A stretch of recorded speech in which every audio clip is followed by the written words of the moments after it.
Good evening, dear subscribers. Welcome back to this channel of stories and mysteries. If you're new here, don't forget to subscribe and ring the bell, because tonight's tale will make you question just how far you'd go to save what you love the most. There is a figure in Mexican folklore that terrifies even the bravest of men, the Black Charro. An elegant rider dressed head to toe in black, mounted on a pitch-black horse, appearing on lonely roads when the night is at its deepest. They say he is the devil himself, disguised as a horseman, seeking desperate souls to offer a deal. He'll give you what you desire the most, but in exchange, he'll claim your soul. Some say he fulfills his promises to the letter, yet always with a cruel twist that makes you regret ever meeting him. The elders warn, if you see him approaching on his dark horse, wide-brimmed hat hiding his face, never, ever accept anything from him, because once you make a deal with the Black Charro, your fate no longer belongs to you. But tonight, I will tell you the story of a man who dared to face him and found an escape no one expected. The year was 1915. The Mexican Revolution had left the country bleeding. In an abandoned ranch near Aguascalientes lived a man named Jacinto Mendoza. He had been a captain in the Zapatista forces, a brave man who had seen dozens of comrades fall in battle. But the war had struck him in the worst possible way. His son, Rodrigo, only 12 years old, had fallen gravely ill. A stray bullet from a nearby skirmish had pierced his chest. The nearest doctor was 3 days away, and by then, Jacinto knew his boy would be gone. Jacinto had tried everything. He prayed to every saint he knew, burned herbs the village healer had recommended, but nothing worked.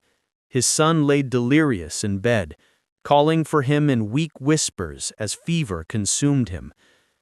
That night, as Jacinto sat by his dying child, something inside him broke. It wasn't fear. It wasn't sadness. It was rage. Rage at God, at the war, at destiny itself for taking everything from him, his wife years ago, his land, his peace, and now his son. "If anyone is out there," he shouted into the night as he stepped outside onto the dusty road, "if anyone can help me, show yourself now. Whatever it takes, I'll pay whatever it costs." His voice was swallowed by the desert. A sound. Horse hooves, slow, methodical, approaching from the darkness. Jacinto turned and saw him. Emerging from the shadows, as if the night itself had given birth to him, came a rider. He wore a charro suit entirely black, embroidered with silver thread that glimmered under the starlight.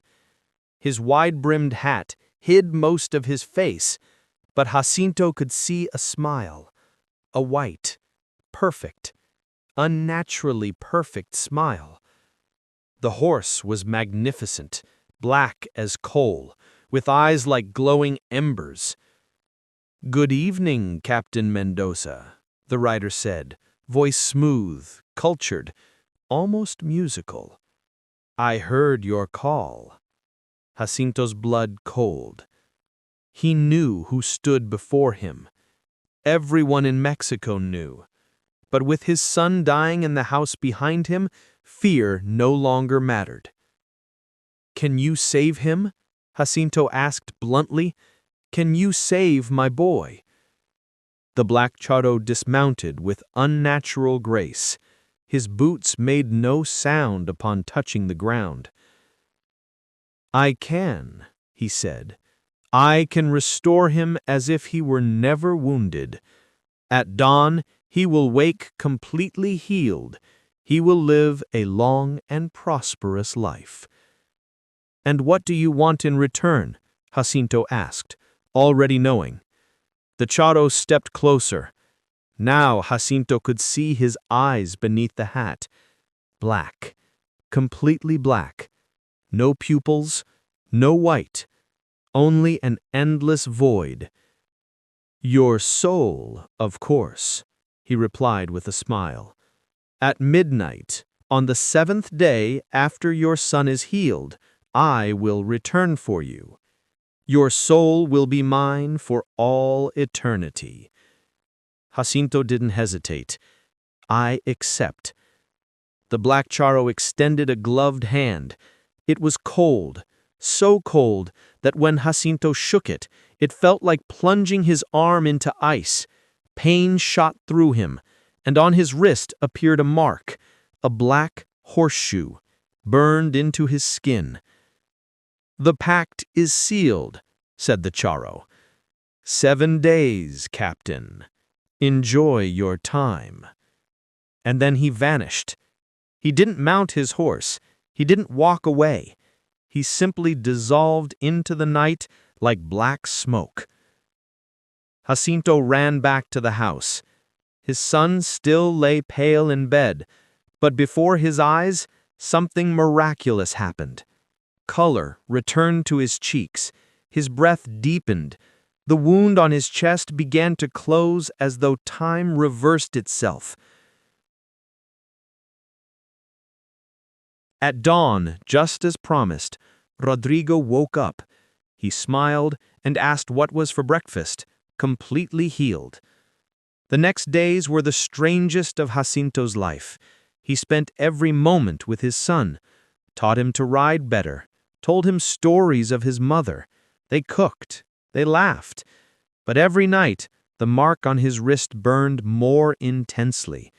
He heard hoofbeats in his dreams. On the 6th day, while they ate dinner, Rodrigo noticed his father wasn't eating. "Dad, are you all right? You've been so quiet."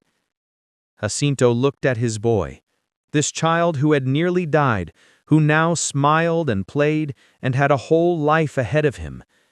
And in that moment, he knew what he had to do. The 7th night arrived too quickly. Jacinto had sent Rodrigo to relatives in the next town, telling him he'd return soon. He didn't want his son to witness what was coming. At exactly midnight, the hoofbeats returned. The Black Charro appeared, just as elegant and terrifying as before. "Time to honor your end of the bargain, Captain," he said. "Your soul is mine." Jacinto stood. The mark on his wrist burned like fire. "Before you take my soul," Jacinto said calmly, "I want to ask you something.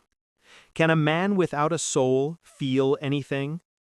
The Charro tilted his head, intrigued. "No," he replied.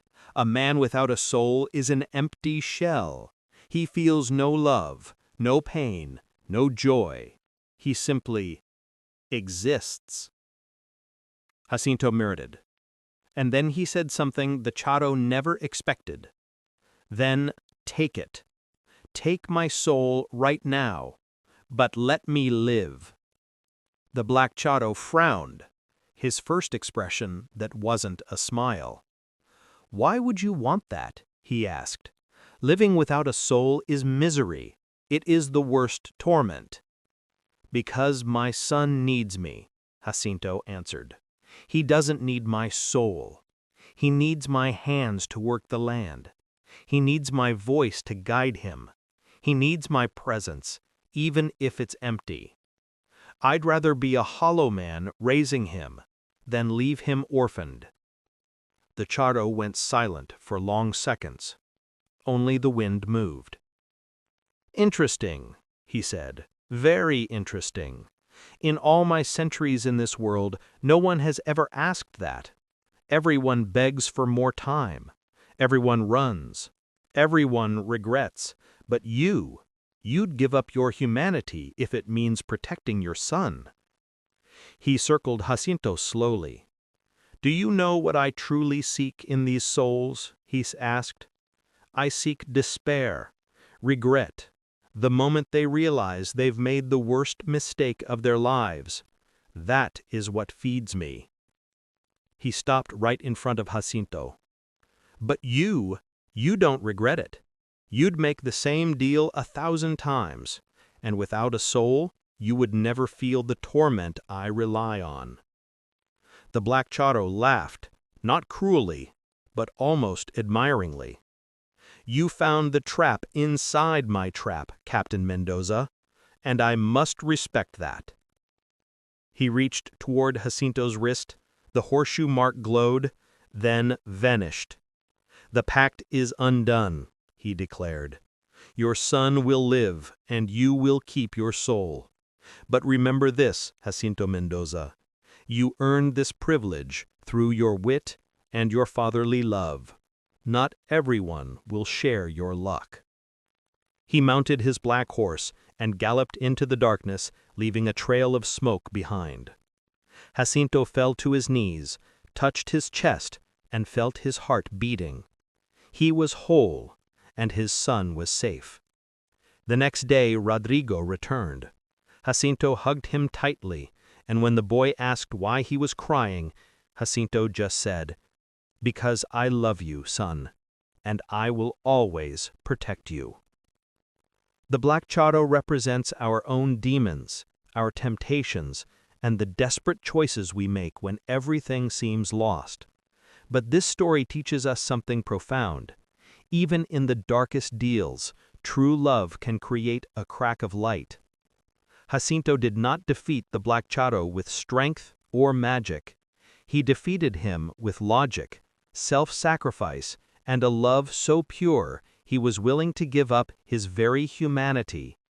And it was precisely that willingness to give everything, expecting nothing in return, that saved him. We often think dark pacts have no escape, that once you take the first step, you're doomed. But perhaps the real victory lies in being willing to lose everything for those we love, and in that act, finding salvation. Remember this, even in the darkest alleyways, love and cleverness can light a path. And that, dear friends, is tonight's story. What would you have done in Jacinto's place? Would you take the deal? Can you think of another way to outsmart the Black Charro? Drop your thoughts in the comments below. I love reading them. If you enjoyed this tale, don't forget to like the video, share it with someone who loves Mexican legends, and subscribe for more stories like this. And remember, if you ever see a rider dressed in black on a lonely road, think carefully before listening to his offer. See you in the next story. Stay safe on dark roads.